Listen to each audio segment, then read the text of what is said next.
नमस्कार and welcome you all to world affairs. मैं हूं प्रशांत धवन। नाउ रिसेंटली आपने आर्टिकल्स में सुना होगा कि यूएसए में एक स्टेट है, जिस तरीके से हमारे यहाँ राज्य होते हैं राजस्थान, हरियाणा, मध्य प्रदेश, वैसे ही यूएसए में एक स्टेट है। इसने लिखित रूप में ये कह दिया कि हम लोग सपोर्ट करते हैं सिख इंडिपेंडेंस डे को, जो ऑब्वियसली यहाँ पर खालिस्तान की बात की जा रही है। और यहाँ पर आप देखोगे ये यूएसए का मैप हो गया और न्यूयॉर्क के पास में आपको छोटी सी ये स्टेट मिलेगी जिसका नाम है कनेटिकट। तो कनेटिकट में क्या हुआ, जो इनकी जनरल असेंबली है वहां पर मोस्ट प्रॉब्ली जो खालिस्तानी सेपरेटिस्ट हैं गए होंगे। इन्होंने यहाँ पर लीडर्स को ये कहा कि आप सिक्स अराउंड द वर्ल्ड उनकी काफ़ी हेल्प करोगे अगर आप ये डिक्लेरेशन पे साइन कर देते हो। जो जनरल असेंबली के लोग होंगे मोस्ट प्रॉब्ली उनको पता होगा नहीं कि इस डॉक्यूमेंट का मतलब क्या है। यहाँ पर भारत को तोड़ने की बात की जा रही है और इन लोगों ने इस साइटेशन पर साइन कर दिया और इसलिए भारत ने बहुत ज़्यादा कड़े शब्दों में विरोध किया है। भारत की जो काउंसलेट है इन यूएस, इसने यहाँ पर यह कहा है कि हम निंदा करते हैं इस साइटेशन की of the general assembly of the state of Connecticut regarding an illegal act. ये बहुत अच्छी लैंग्वेज यूज करी है यहाँ पर। इंडिया ने क्लियरली ये बोल दिया कि इस टाइप की साइटेशन क्रिएट करना जहां पर एक देश को तोड़ने की बात की जा रही हो, ये एक इलीगल एक्ट है। ये कुछ लोगों का एक मिस्चीवियस अटेम्प्ट है इस स्टेट की रेपुटेशन को यूज करने का, इंडिया को तोड़ने के पर्पस के लिए, हेट्रेड को प्रमोट करने के लिए। और आगे इंडिया ने यह भी कह दिया है कि ये इशू हम उठाएंगे यूएस के लॉ मेकर्स के साथ, मतलब जो इनके मेंबर्स ऑफ पार्लियामेंट है, उसके अलावा जो बाइडन, उन सबके साथ इंडिया ये इशू उठाने वाला है। अब इसके अलावा मैंने ये भी नोटिस किया कि कई कांग्रेस के जो लीडर्स हैं वो भी यहाँ पर कह रहे हैं कि अगर यूएस स्टेट कनेटिकट रिकॉग्नाइज करती है सिख इंडिपेंडेंस को तो इंडिया को भी करना चाहिए। इंडिया में भी जो स्टेट है राजस्थान की, इनको भी रिकॉग्नाइज करना चाहिए। टेक्सास, जो टेक्सास स्टेट है यूएसए की, ये पार्ट है मैक्सिको का। क्योंकि ये काफ़ी इंपॉर्टेंट है कि ये बात हम अमेरिकन को समझाएं उन्हीं की भाषा में कि आपको कैसा लगेगा कि अगर हमारी एक स्टेट आपकी एक स्टेट को तोड़ने की बात करे। तो डिस्कस करते हैं यहाँ पर इशू क्या है। यूएस और खालिस्तान का लिंक देखकर इंडिया में इतना गुस्सा क्यों जागता है, इसका हिस्टोरिकल एंगल क्या है, बहुत कुछ आपको जानने को मिलेगा। मगर आगे बढ़ने से पहले आपसे एक क्वेश्चन पूछूंगा। क्वेश्चन यहाँ पर यह है कि इंडिया में आज के समय हो रही है सेमीकॉन कॉन्फ्रेंस। आपको बताना है कि वेन्यू क्या है सेमीकॉन कॉन्फ्रेंस 2022 का। ये है यहाँ पे आपकी ऑप्शन, मुंबई, दिल्ली, बेंगलुरु या फिर चेन्नई। कमेंट सेक्शन में करिए क्वेश्चन को अटेम्प्ट, सही आंसर मैं आपको दूंगा वीडियो के अंत में। अब यहाँ पर आप देख पाओगे ये है वो साइटेशन जहां पर कनेटिकट के जो लॉ मेकर्स हैं उन्होंने लिख दिया कि हम 29 अप्रैल को रिकॉग्नाइज करते हैं as anniversary of declaration of Sikh independence. अब 29 अप्रैल काफी बार जो पाकिस्तान बेस्ड खालिस्तान ग्रुप हैं वो लोग यूज करते हैं खालिस्तान का एजेंडा प्रमोट करने के लिए। वो लोग 29 अप्रैल को प्रमोट करते हैं एज खालिस्तान डे। और अपने आप में जो ये कॉन्सेप्ट है ना खालिस्तान का, कि पंजाब स्टेट को इंडिया से तोड़कर एक नया देश बना दिया जाए, सिक्स का एक कंट्री होगा, ये जो कॉन्सेप्ट है इसके बर्थ में भी यूएसए का काफी इंपॉर्टेंट रोल है। यहां पर आप देख पाओगे, आपको आर्टिकल दिखेगा, सीआईए जो यूएसए की मेन इंटेलिजेंस एजेंसी है, उसके अलावा आईएसआई जो पाकिस्तान की मेन इंटेलिजेंस एजेंसी है, इन दोनों ने मिलकर ये जो आइडिया है सिख टेररिज्म का, खालिस्तान का, इसको एनकरेज किया था 1971 वॉर के बाद। ये बात मैं नहीं कह रहा, ये कई research and analysis wing raw के जो एजेंट्स हैं जब ये रिटायर हुए हैं तब इन्होंने किताबों में ये बात बताई है कि खालिस्तान का जो बेसिक कॉन्सेप्ट है ये अमेरिका और पाकिस्तान ने बनाया था। जब 1971 वॉर में पाकिस्तान की बहुत बड़ी हार हुई, बांग्लादेश एज ए कंट्री खड़ा हो गया, यूएस इस बात को लेकर काफी गुस्सा था कि उनका जियोपॉलिटिकल जो एक एलाई था उस वक्त पाकिस्तान, उसकी ऐसी हार हो गई।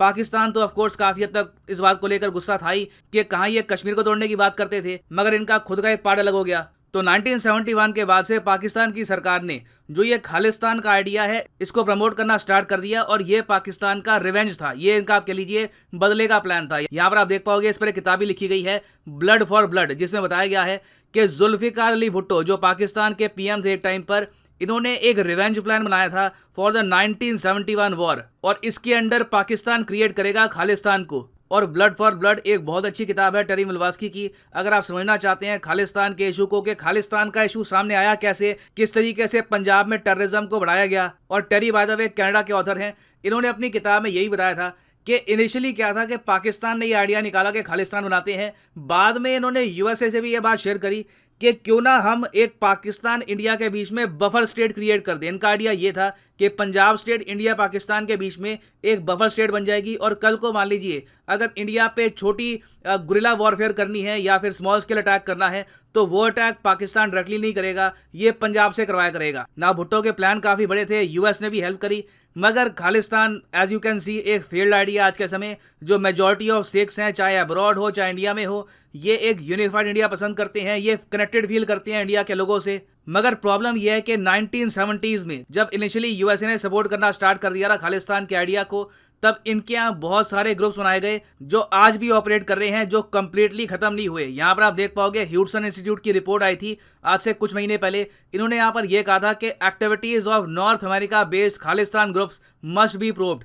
ये ग्रुप्स कुछ आपको मिलेंगे कनाडा में, कुछ आपको मिलेंगे यूएसए में। और यूजुअली क्या होता है कि जब भी मान लो यूएसए में कश्मीर को तोड़ने को लेकर रैली निकलती है, तब भी ये ग्रुप्स उनके साथ आते हैं। फिर अगर मान लो कि खालिस्तान बनाने की रैली निकलती है, तो जो कश्मीर वाले ग्रुप्स हैं तो इनके साथ आ जाते हैं। और दोनों ग्रुप्स को प्राइमरली फंड करता है पाकिस्तान। ये अपने आप में अमेरिका के जो मेजर थिंक टैंक्स हैं, इन्होंने खुद रिपोर्ट किया है कि पाकिस्तानी गवर्नमेंट इवन दो इनके पास फंड्स की बहुत ज़्यादा कमी रहती है, देश बिल्कुल कंगाली की हालत पे पहुंच चुका है, फिर भी ये कुछ मिलियन निकाल कर इन लोगों को प्रोवाइड करते हैं ब्लैक मनी के रूप में, इलीगल फंड्स के रूप में, ताकि ये लोग नॉर्थ अमेरिका में जो अपनी एक्टिविटीज़ हैं ये चला कर रखें। अब यहाँ पर आप पूछेंगे इसका सोल्यूशन क्या हो सकता है। देखिए, सोल्यूशन काफ़ी बेसिक है इसका। हमें यूएस के साथ एक एंटी एक्सट्रीमिस्ट फोर्स बनानी होगी। यूके के साथ हमने ये किया रिसेंटली। बोरिस जॉनसन जब भारत में आए तब इनसे पूछा गया कि जो खालिस्तानी एलिमेंट्स हैं यूके में, उनका आप क्या करोगे। होता है कभी कभार लंदन में कुछ लोग इकट्ठे हो जाएंगे, खालिस्तान के नारे लगाएंगे, फिर चले जाएंगे, तो उनके अगेंस्ट हम क्या एक्शन ले सकते हैं। तो बोरिस जॉनसन ने यह कहा कि इंडिया के साथ यूके ने सेटअप कर दी है एक एंटी एक्सट्रीमिस्ट टास्क फोर्स जो हेल्प करेगी इंडिया की ओवर द खालिस्तानी एलिमेंट्स। तो सेम काम हमको करना होगा बहुत ही जल्द कनाडा के साथ, यूएस के साथ। कनाडा के साथ मैं कहूंगा कुछ हद तक अंडरस्टैंडिंग हमारी इतनी डेवलप हो चुकी है कि कनाडा हमारी जो नेशनल इन्वेस्टिगेशन एजेंसी है, इनके ऑफिसर्स को आने देती है, कनाडा में इन्वेस्टिगेट करने देती है। तो सेम टाइप का एक मैकेनिज्म हमको बनाना होगा यूएस के साथ, ताकि इन द फ्यूचर कोई और यूएस स्टेट गलती से या फिर इंफॉर्मेशन के अभाव में कोई ऐसा साइटेशन साइन ना कर दे जहां पर भारत को तोड़ने की बात की जा रही है। और जहां पर मैं भारत सरकार की लैंग्वेज समझ पा रहा हूं, ये प्रोसेस बहुत ही जल्द स्टार्ट हो जाएगा ना। वापस आते हैं अपने एमसीक्यू की तरफ कि इंडिया को सेमीकंडक्टर मैन्युफैक्चरिंग का हब बनाने के लिए जो सेमीकॉन इंडिया कॉन्फ्रेंस हो रही है 2022 वाली, ये कहां पर हो रही है। तो सही उत्तर है यहाँ पर option C is the right answer, Bengaluru में। यहाँ पर आप देख पाओगे PM Modi inaugurate Semicon India conference in the city of Bengaluru. याद रखिएगा, बहुत ही इंपॉर्टेंट पॉइंट है, किसी भी एग्जाम में इससे क्वेश्चन आ सकता है। और फाइनली यहाँ पर मैं ये भी ऐड कर दूं कि आप किसी भी एग्जाम की तैयारी कर रहे हैं, चाहे SSC, UPSC, bank, NEET, UG, simply जाओ कमेंट सेक्शन में, क्लिक करिए अपने एग्जाम ऑफ चॉइस के लिंक पर। फॉर एग्जाम्पल आप प्रिपेयर कर रहे हैं लेट्स से फॉर एसएससी, तो क्लिक करिए एसएससी पर और यहाँ पे आप चूज कर पाएंगे the exam course of your choice. अगर आपके पास अभी टाइम है, आराम से आप प्रिपेयर करना चाहते हैं 2 साल के लिए, तो जो 24 महीने का कोर्स है ये आप कर सकते हैं परचेज। मगर जो यहाँ पर प्राइस लिखा है 417 रुपीज़ पर मंथ, ये पे करने की आवश्यकता कतई नहीं है। सिंपली यहाँ पर कोड यूज़ करिए PD10 और प्राइसेस गिरना शुरू हो जाएंगे। The prices will start following, so use the code PD10 and save money. So इसी नोट के साथ ये है वीडियो का अंत। Thank you for listening and as always God bless you all.